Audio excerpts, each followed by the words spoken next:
Let's say when the 19th century was a European century, London was the natural capital, right? The most thriving city.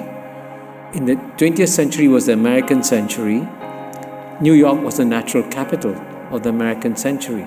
You know, arts, culture, economics, finances, everything. Now, if you look around the 21st century and you're looking for one city that could potentially be the capital of the Asian century, that city is Singapore.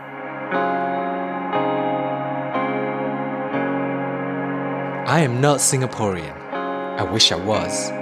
I'm not even a permanent resident. But I do appreciate the time I spend here. And one of the reasons is that I can hang out with people like Keith Yap, who is host of the popular Front Row podcast, and someone I see as one of the leading Singaporean voices on the topic of the Asian century.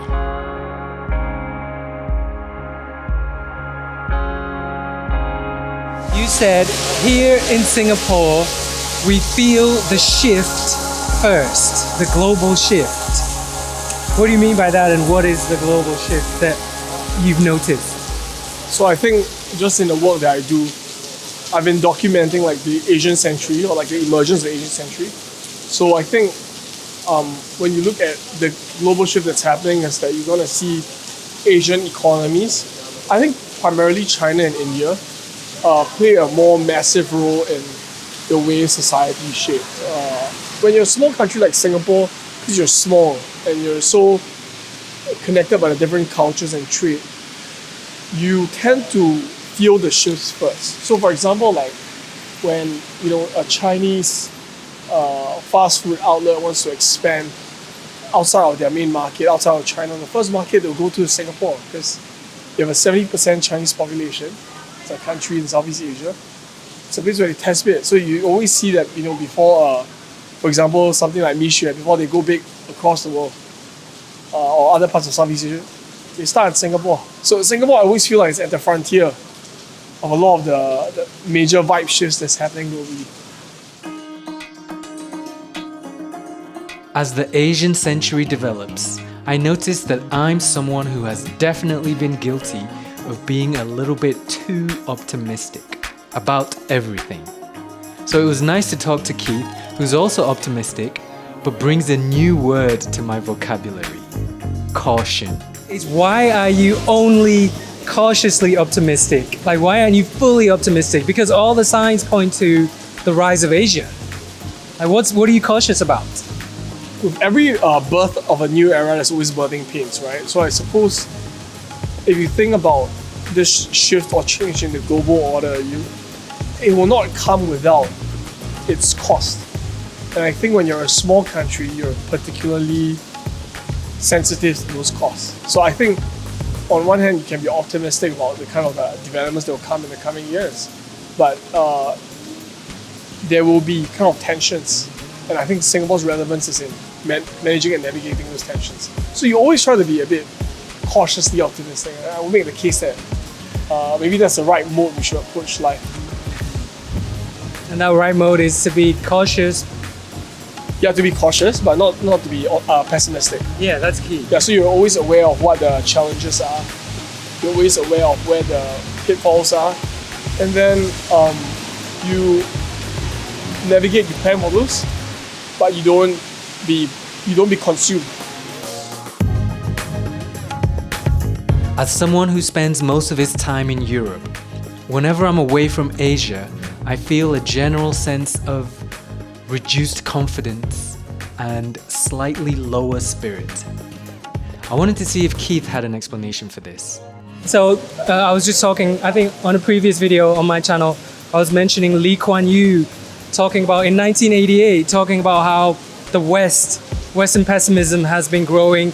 They have less desire to strive and work hard. This has been happening for decades. Lee Kuan Yew noticed it decades ago. I think what Lee Kuan Yew also made the point was that in the US or in the West, they have a very capitalistic society. So talent seems to concentrate in the entrepreneurial space. And then the challenge with that is that when you have a society that's constructed around capitalistic values and ideals, then you don't really care for the least of these, or you don't care for the people who are marginalized in the society. And I think that could be a huge danger, right? Because you have all the talent concentrated in one area. Maybe you don't get as good government. Whereas in China, it's the other way around. For the longest of time, you had a lot of talent concentrated in the government, so their private sector wasn't as robust.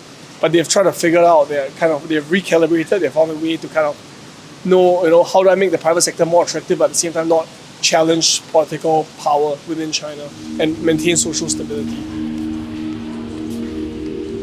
Keith recently published this reimagining of the ancient Chinese classic The Art of War as an illustrated children's book. So of course, we finish our walk by philosophizing a little bit. Can I ask you quickly for, let's say, 3 of your favorite ideas from The Art of War? I have a couple, but I'd love to know yours. I think if I were to distill it down to one, Ooh, even better. yeah, I think the favorite one that I have is actually the opening line of The Art of War. The way to wage warfare is a matter of life and death. It is a field in which a leader or ruler cannot not study. The point that Sun Tzu was making back then was that if any leaders or any rulers wants to be political leaders, you must first understand the very true nature of what warfare is. Let me quickly tell you my favorite idea. It was one of the lines, I don't remember which chapter, but when you're weak, be strong. When the enemy is strong, you be weak. When the enemy attacks, you retreat. When the enemy retreats, you attack. So the concept there is from Taoism. As you know, I'm a huge fan of Tao Te Ching. And it's about adapting. If the enemy zigs, you zag. I love that concept. And again, it's super obvious, but it's worth reminding.